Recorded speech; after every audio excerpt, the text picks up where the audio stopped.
বন্ধুরা, সকলে কেমন আছো? আশা করি ঈশ্বরের কৃপায় সকলে ভালো আছো। আজকে তোমাদেরকে আমি ব্রোমিয়ামের ক্যারেক্টারিস্টিক সিমটম সম্পর্কে দু একটি কথা বলবো, যেগুলি দেখলে তোমরা ব্রোমিয়ামের পেশেন্টকে খুব সহজেই চিহ্নিত করে নিতে পারবে বা আলাদা করে নিতে পারবে। এই রোগীর ক্ষেত্রে গ্ল্যান্ডের ফোলা ভাব থাকে এবং সেই গ্ল্যান্ডটি যেন মনে হবে পাথরের মতো শক্ত, কিন্তু কোনোভাবে পাকতে চায় না।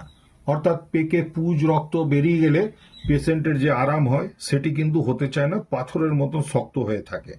এই ক্ষেত্রে আমরা ব্রোমিয়ামটি ব্যবহার করতে পারি। সমুদ্রের ধারে এই পেশেন্টের রোগ, যে কোনো ধরনের রোগগুলি কিন্তু খুব বৃদ্ধি পায়। বর্ষার জল অথবা যদি স্রোতের জল দেখে তাহলে কিন্তু দেখা যাবে তাদের মাথাটি ঘুরছে, মাথা ঘোর ঘোর ভাব লাগে। এই মতন ক্ষেত্রে আমরা ব্রোমিয়ামের কথা ভাবতে পারি। এই রোগীর ক্ষেত্রে একটি বিশেষ লক্ষণ আছে, নাক থেকে তাদের রক্ত পড়তে পারে। সেই ক্ষেত্রেও আমরা কিন্তু ব্রোমিয়ামের কথা ভাবতে পারি। এছাড়াও গলায় ব্যথার জন্য এটি একটি খুবই মোক্ষম ওষুধ। যদি সেটার কারণ কাশির থেকে হতে পারে, গ্ল্যান্ড ফোলার জন্য হয়তো গ্রন্থি কোনো ফুলে গেছে তার থেকেও হতে পারে, এবং এমনইভাবে ফুলে যায় বা তার এত বেশি কাশি হয় তো কাশতে কাশতে তার যেন হাঁসফাঁস হতে শুরু করে। এখানে একটি বিশেষ দ্রষ্টব্য লক্ষণ পাওয়া যায়, সেটি হচ্ছে ঘরের গরমে কিন্তু এদের কষ্টগুলি খুব বেড়ে যায়। এইগুলি ছিল খুবই ইম্পর্ট্যান্ট ক্যারেক্টারিস্টিক সিমটমস।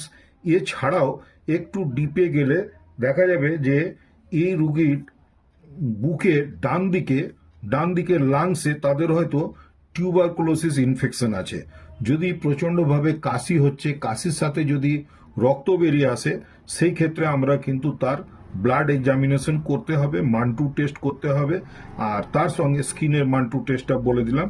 আর ব্লাডের থেকেও পাওয়া যাবে, ব্লাডের সিবিসি বলে যে টেস্ট হয় সেটি করানো দরকার।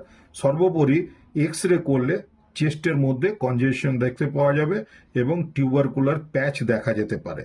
এই ক্ষেত্রেও কিন্তু আমরা ব্রোমিয়াম ওষুধটির কথা ভাবতে পারি। এগুলি খুব মূল্যবান ক্যারেক্টারিস্টিক সিমটমস আমি বললাম। আশা করছি তোমাদের এই ভিডিওটি খুবই কাজে দেবে। যদি কাজে দেয় বা ভালো লেগে থাকে তাহলে লাইক, শেয়ার, সাবস্ক্রাইব করে নিয়ে আমার সাথ দেবার চেষ্টা করবে। তাহলে আগামী দিনে আমি এই ধরনের ভিডিও আরও তোমাদেরকে উপহার দেব। ধন্যবাদ, সকলে খুব ভালো থেকো, আমার সাথ দেবার চেষ্টা করবে।